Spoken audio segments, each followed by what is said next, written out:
is when. Do you pay child support? No, ma'am. They all live with me. I'm sorry, what? They all live with me. For the past 7 years, they've been with me. All right. And what's up with all the tattoos? Free time. This is my mother's name on my right eye. Okay. And this is space, planets, stars, moon. All right. And what's on your neck? Right here, this is a steer. I'm a ranch hand. I was born and raised. This is ha ha ha. Okay. What is ha ha ha? Joker, Batman. Okay. And underneath the ha ha ha? Southwest is where I reside. Southwest side of San Antonio. I'm a dragon. Southwest High School. All right. So why do you need to put Southwest on the side of your neck? It was one of those free times I didn't have my kids. And when's the last time you were employed? I was recently employed in Southern Tire Mart before I got let go. I'm sorry, you was employed what? Pause right there. This isn't just a judge being harsh. This is the court laying the foundation. Judges often start sentencing hearings by establishing responsibility, or the lack of it. Notice how fast this shifts from finances to parenting to character. That matters later. In Southern Tire Mart, before I got let go, it was before December. All right, what are you saying? By whom? By Southern Tire Mart. Southern Tire Mart. Tire Mart. Yes, ma'am. Okay. Off of I-10 in Foster. All right. All right, so how often have you been using meth? Really, I just use it when it's there. I mean, people I hang around with, but me purchasing it, no, ma'am, I don't. All right. I've never heard of people giving free meth unless they give it to you on the first time. Usually with marijuana, you can understand people are puff, puff, pass. But with meth, I've never heard of people doing the puff, puff, pass unless you're paying. I mean, I just moved back to the neighborhood and kind of fell with the wrong crowd again. All right. People will say that you're the wrong crowd. Maybe. All right. This is what the court is going to do. Court is finding you guilty. The court is going to sentence you to 8 years in the prison, suspended and probated for 10 years. There's a $1,500 fine that will be probated. There's to be restitution, if any. This question hits harder than it sounds. In court, judges test judgment, not just guilt. If you admit you wouldn't trust strangers around your kids, why were you trusting them around yourself? That contradiction is flashing red to the court. To SAPD, there's to be no contact with the following persons. Jamesia, Jameisia, Essina, Essina, Marie, Mays, Mays, Claudio, Mesa, Meza, any person by the name of Yvette. So if you meet the love of your life and it turns out to be somebody named Yvette, while you're on this probation, you can't have contact with her. Do you understand? Yes, ma'am. I'm going to want a gang evaluation. There's to be 180 hours of community service restitution. How far did you go in school? Up to the 9th grade. Why did you drop out? I wanted to get my own personal things, my own car, my own place. And really, I dropped out before I even knew I was going to have a kid. All right. So has Child Protective Services ever been involved in your life? No, ma'am, they have not. All right. I'm going to want parenting classes. Once he completes parenting classes, then 80 hours of the community service restitution will be deemed satisfied. And here's the moment the judge stops buying the story. Free meth is one of the oldest courtroom excuses, and judges hear it all the time. When credibility collapses, sentencing options shrink fast. Do you think the judge believed him at this point? But you are either going to get your GED or you're going to go into somebody's trade school. And once that's completed, the remaining of the community service hours will be deemed satisfied. I actually have a GED from the San Marquis. All right. So he'll need to be in a trade school. He says he has his GED. Make sure he has that. If he has his GED, then you need to go to somebody's trade school so that you can start being able to pay child support. And I'm going to tell you why I say pay child support in just a moment. So there's to be regular reporting by Zoom or in person. Does he have any prior history? Your Honor, I don't want to tell the court anything wrong. I believe he does have some, but I don't know that whether or not there's any felony convictions. All right. There's going to be a TAP evaluation in custody. That's accurate. Follow recommendations of TAP.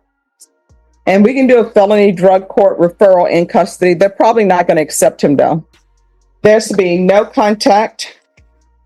I'm sorry. What's your the mother of your children's name? Desiree Luna. I'm sorry, what? Desiree Luna.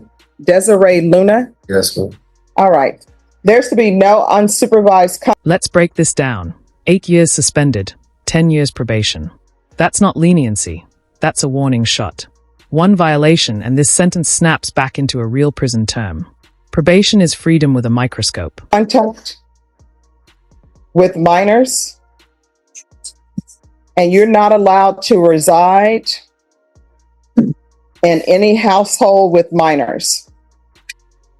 Okay, so for instance, my kids that live with my mom, well, I recently moved back to my mom's and You don't need to be around any minors right now. okay. And so let me ask you this. You say your children are now living with your mother. Well, since I've been here. All right. since So I've been where is Desiree? She has her own family. She has her own kid. I mean, they go back and forth weekends. And All right. There's something weird going on here.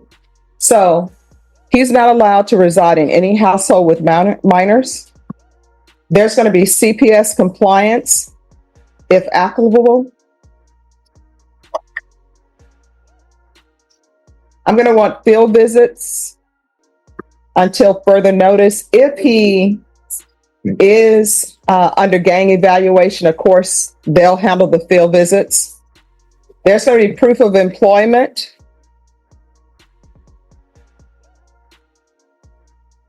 And he is to remain in custody for the TAP evaluation. This is huge. No living with minors doesn't just affect him. It impacts the entire family structure. Courts prioritize risk prevention, not comfort. Even biological children don't override safety concerns once drugs and alleged trafficking enter the picture. The felony drug court evaluation and the gang evaluation. All right. Is there anything else you need from the court to be successful? no, ma'am. Your Honor, Yes. for clarification, saying that he can't, the children were living with him, and my understanding is that the mother of the children was not. Is that accurate? Yes. So the court had previously said that they didn't want any unsupervised visitation, which should not be an issue because your mother is where they are at this time. Yes. Yes. But in an effort to avoid homelessness at this time, is it okay for him to live there, but no unsupervised no unsupervised contact with the children, any minors, including his own? No, I'm not going to allow that. So, And let me explain to you why. Some people think, why is she doing that? So here's the problem. You are involved with people who you say are part of the bad crowd. This is a possession with intent to deliver drugs, which means the state has alleged that people were selling drugs. You're in a vehicle with two people that you sort of have a relationship, but not really, because you're saying you met them through somebody named Yvette. This is what I assume about people who are in the business of selling drugs. One or two things. This is the heart of the ruling. The judge isn't punishing. She's predicting outcomes. Drug cases don't stay isolated. They bleed into families, homes, and kids. This speech explains why the court drew such hard boundaries. Do you think this was tough love or overdue reality? Children that you and this random person you decide to be the mother of your children, Desiree Luna, who's not even taking care of those children. Your mother is. You're not paying child support. Your mother is. You're not making sure they eat. Your mother is. And you don't even have employment. So you are an adult who's going to be living with your mom. You're not paying to stay there, and you're just eating up all the food. So that is why you're going to get a place to stay, and they can see about lifetime recovery for you or haven for hope. Do you understand? Yes, ma'am. All right, we can go off the record. Here's the thing. I know you probably think I'm being hard on you. Who does she think she is? That's okay that you're thinking that. But at the end of the day, where you are now in your life, hopefully this won't be all there is to you. There's still a chance for you to do better things. But if you decide you want to live a certain lifestyle, which is outside the bounds of the law, if you want to continue to use drugs. If that's something you want to do, don't bring all of that trauma to your mom's doorstep when she is just trying to take care of your children that you're supposed to be taking care of. You understand? I respect for you. Yes, ma'am. All right. And when you have some extra money, guess what? Send it in the mail to your mom so she can get, clothing for your children and help feed them. All right. Yes, ma'am. And then once you're clean and sober, if you come back to me and you prove to me you're clean and sober and you got your life together, I will lift that order and you will be able to have visitation with your children. Okay. Yes, ma'am. All right. It's up to you.